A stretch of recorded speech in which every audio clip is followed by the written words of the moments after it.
Good evening everyone. हम सीख रहे हैं इंग्लिश कैसे बोलना है, हाउ टू स्पीक इंग्लिश। लेकिन अगर गहराई से देखें ना, तो इंग्लिश बोलने के लिए टेंस की संपूर्ण जानकारी बहुत ज़रूरी है, और इसीलिए मैं टेंस को डीपली आपको बता रहा हूँ। प्रेजेंट टेंस खत्म करने के बाद आज मैं पास्ट टेंस में हूँ।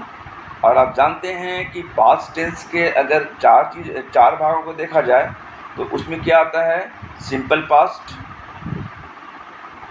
Past continuous, past perfect and past perfect continuous. हम लोग थोड़ा यहाँ पर स्पीड अप करेंगे। स्पीड अप इसलिए कि मैंने बताया था कि अगर हम सिंपल पास्ट को लेकर चलें,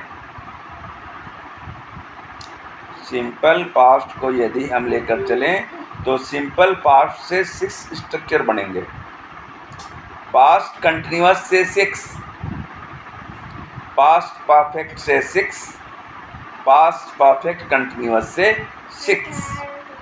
so let us start simple past. हम यदि बात करें सिंपल पास्ट की, यदि हम सिंपल पास्ट की बात करें तो इसमें सबसे पहले आपको ये जानना होगा कि सिंपल पास्ट जो है उसमें कौन सा वर्ब का रूप, क्रिया का रूप पास करता है।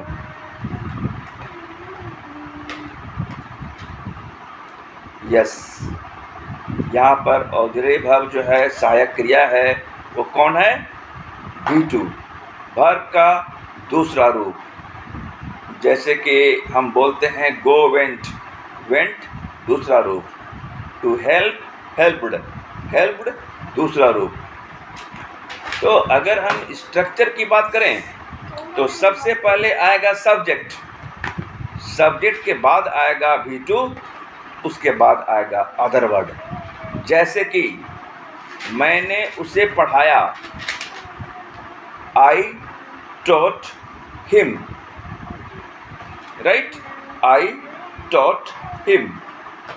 यहाँ पर याद रखने की बात है कि जब आगे आप बढ़िएगा तो यहाँ पर आपको ध्यान देना होगा कि वर्ब का सेकेंड रूप लग रहा है, लेकिन जो सहायक क्रिया है इसमें मतलब आप देखिएगा कि जिस तरह सिंपल प्रेजेंट में डू लग रहा था, यहाँ पर डिड लगता है। क्या लगता है? डिड। जैसे कि मैंने उसे नहीं पढ़ाया, I did not teach him।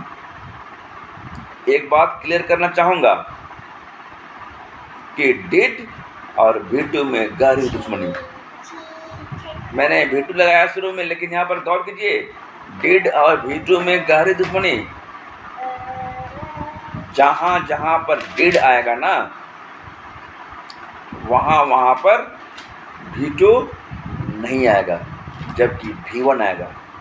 याद रखिएगा, माइंड में नोट कर लीजिएगा कि जहाँ पर डिड आया वहाँ पर वर्ब का पहला रूप आएगा, फर्स्ट रूप।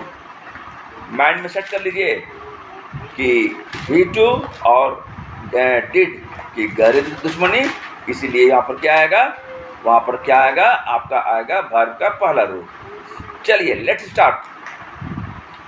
मैंने उसे पढ़ाया, I taught him। मैंने उसे नहीं पढ़ाया, I did not teach him। क्या मैंने उसे पढ़ाया? Did I teach him? क्या मैंने उसे नहीं पढ़ाया? Did not I teach him? मैंने उसे कब पढ़ाया? When did I teach him?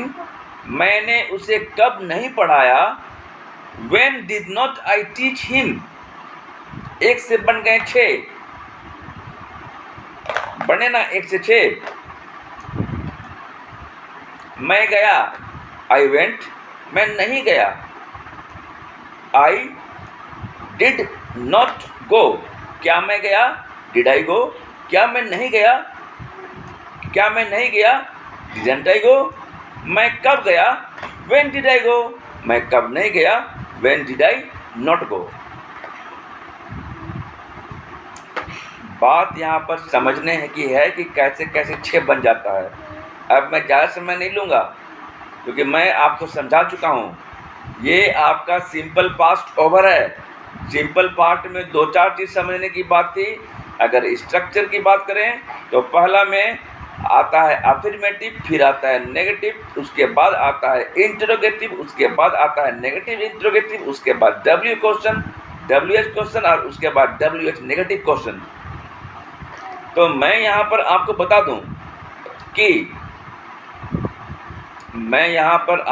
दूँ कि WH नेगेटिव क्वेश्चन आपको मैंने WH वर्ड्स के बारे में बताया है।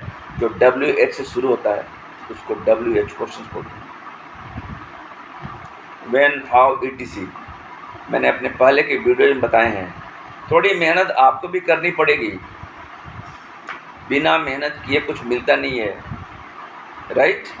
चलिए अब हम सिंपल पार्ट की बात किए हैं, एक पार्ट की बात और करते हैं कि इसमें हमने क्या देखा। हमने देखा वर्ब का सेकेंड रूप लग रहा है। हमने यहाँ पर ये भी देखा कि डिड की दुश्मनी है V2 से, इसलिए जब जब डिड आया हम V1 कर दिए, वर्ब का पहला रूप। और उसके बाद सेम वही प्रोसेस 1 से 6 बन गया। अगर हम स्ट्रक्चर की बात करें तो सबसे पहले क्या आएगा? Subject plus V1 plus other word. अगर हम दूसरे में जाएंगे तो सब्जेक्ट प्लस यहाँ पर डिड आएगा कि सब्जेक्ट प्लस AB आएगा डिड, उसके बाद नॉट प्लस, उसके बाद आपका आएगा ऑक्सिलरी वर्ब, उसके बाद आएगा V1, उसके बाद आएगा अदर वर्ड। अगर हम जस्ट उससे आगे की बात करें इंट्रोगेटिव में तो सबसे पहले क्या आ जाएगा? डिड आएगा और डिड के आने के बाद subject V1 other word plus question mark. अगला में क्या आएगा? डिड नॉट, उसके बाद डिडंट आई, सब्जेक्ट। डिड के बाद आपका डिडंट के बाद आएगा subject V1 other word plus question mark. बात समझ रहे हैं? आगे बढ़िएगा। WH क्वेश्चन में क्या आएगा? WH क्वेश्चन में आएगा सबसे पहले व्हेन, WH वर्ड, उसके बाद डिड, उसके बाद आएगा, उसके बाद सब्जेक्ट, उसके बाद फिर V1 plus other word plus question mark, right. आगे बढ़िएगा। WH word plus did plus subject plus not plus V1 plus other word plus question mark. यही कहानी है। बीच में थोड़ा थोड़ा कभी कभी तो हम लोग को लेना पड़ेगा क्या?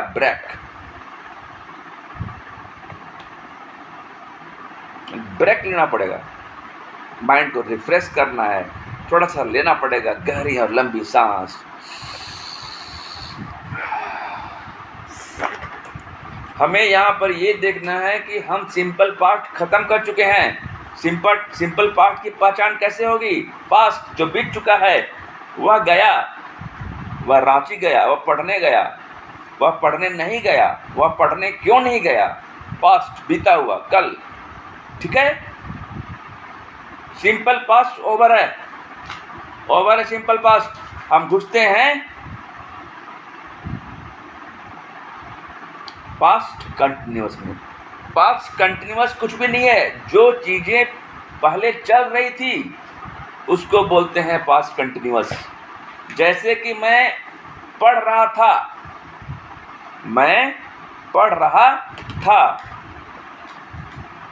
I was studying. यहाँ पर जो ऑक्सिलरी वर्ब है, पॉइंट गौर कीजिएगा, यहाँ जो ऑक्सिलरी वर्ब जो है ना, मैं पढ़ रहा था, आई वॉज स्टडिंग। मैं नहीं पढ़ रहा था, आई वॉज नॉट स्टडिंग। क्या मैं पढ़ रहा था? Was I studying?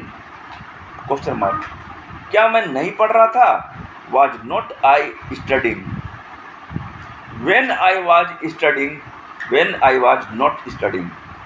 यहाँ पर ध्यान देना है कि ऑक्सिलरी वर्ब सहायक क्रिया नौकर जो है वो वाज या वेर है और कुछ नहीं। वर्ब का चौथा रूप ही लगेगा बिफोर, चूंकि क्रिया काम चल रहा है। मैंने कहा था जहाँ पर रहा है, रही है वर्ब फॉर्म, यहाँ पर काम चल रहा है, वर्ब का चौथा रूप लग रहा है। अंतर क्या आया कंटिन्यूअस में? कंटिन्यूअस में अंतर सिर्फ इतना आया कि कंटिन्यूअस में अंतर सिर्फ इतना आया कि हम वहाँ पर वाज या वेर लगा दिए। जैसे कि मैं एक एग्जाम्पल ले रहा हूँ पास्ट कंटिन्यूअस का, ये अफर्मेटिव। आप तो जानते हैं भाई, मैं बता चुका हूँ कि कहीं पर भी घुसिएगा ना, सबसे पहले अफर्मेटिव, अफर्मेटिव के बाद नेगेटिव, नेगेटिव के बाद इंटरोगेटिव, इंटरोगेटिव के बाद नेगेटिव इंटरोगेटिव, नेगेटिव इंटरोगेटिव के बाद WH क्वेश्चन,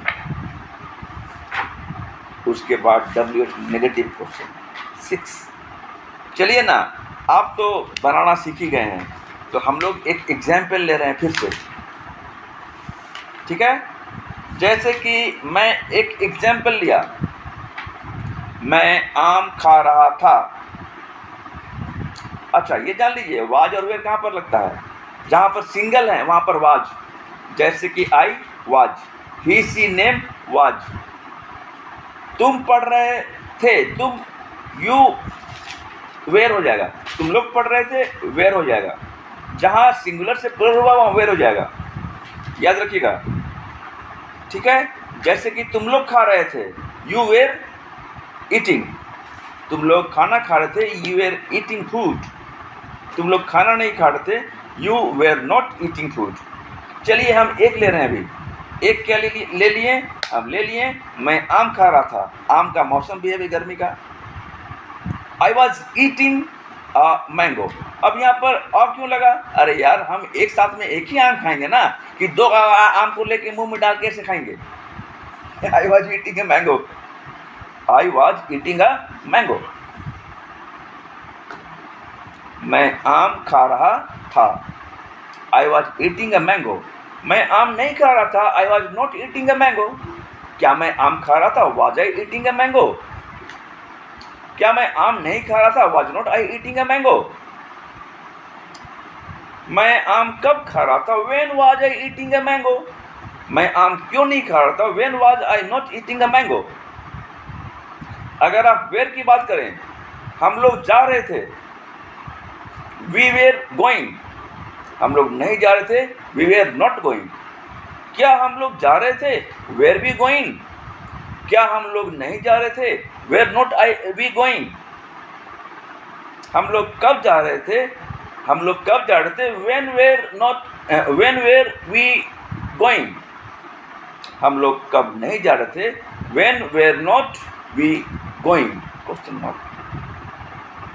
फिनिश है, बन गया 1 से 6। अब रही बात कि हम 1 से 6 बनाना तो सीख गए, पर क्या प्रैक्टिस करना सीखें? नहीं। तो हम लोग को प्रैक्टिस करना सीखना पड़ेगा, प्रैक्टिस करना सीखना पड़ेगा, और तब जाके हम इसको आगे बढ़ा पाएंगे। अब अगर हम यहाँ पर बात करते हैं पास्ट कंटिन्यूअस की, खत्म है, ओवर। अब बात करेंगे पास्ट परफेक्ट की। पास्ट परफेक्ट में भी अगर आप जाइएगा ना, तो एक्चुअली में कुछ है नहीं पास्ट परफेक्ट में। Subject, auxiliary verb, V1 other word. Perfect में कुछ नहीं होता है। वहाँ हैव लग रहा था, हैड लग गया, हैव लग रहा था, हैड लग गया। हम पहचान कैसे करेंगे? हम पहचान करेंगे जैसे कि मैं पाठ याद कर चुका था। मैं पाठ याद कर चुका था, चुका था, चुकी थी, मतलब वो चुकी थी, पास्ट की बात थी। I have remembered a lesson. I have remembered a lesson. या I have remembered the lesson. मैं गया था, I had gone. मैं नहीं गया था, I had not gone. क्या मैं गया था, हैड आई गॉन? क्या मैं नहीं गया था, हैड नॉट आई गॉन? मैं कब गया था, व्हेन हैड आई गॉन? मैं कब नहीं गया था, when had not I gone? 1 से 6 बन गया। स्ट्रक्चर की बात करें, सब्जेक्ट, सब्जेक्ट के बाद ऑक्सिलरी वर्ब जो कि हैड होता है इसमें सबके लिए, उसके बाद V3 फिर अदर वर्ड। नेगेटिव में जाइए, कुछ नहीं करना है, नोट लगा देना है। इंटरोगेटिव में जो आपका वर्ब फॉर्म है ना, हैड, हैड जो है ना बाहर आ जाएगा। नेगेटिव बनाइएगा तो आपका हैड के साथ नोट जुड़ जाएगा। और जब आप जाइएगा WH क्वेश्चन में तो सबसे पहले आपका जो WH वर्ड है वो बाहर आ जाएगा। सबका तरीका सेम है, थोड़ी मेहनत आपको करनी पड़ेगी, थोड़ा सा लिखना पड़ेगा, लिखने के बाद आईने के सामने बोलना पड़ेगा, उनसे सेंटेंस बनाना पड़ेंगे बहुत ज़्यादा, एक फाइन इंग्लिश सीखने के लिए। मीलों की यात्रा पहले कदम से शुरू होती है, तो मैं कदम बढ़ा चुका हूँ, हम कदम बढ़ा चुके हैं। चलिए पास्ट को यहाँ पर ओवर कर देते हैं। पास्ट में आता है पास्ट परफेक्ट कंटिन्यूअस, जिसका ज़्यादा यूज तो नहीं होता है पर हमें जानना चाहिए। We must know, we must no.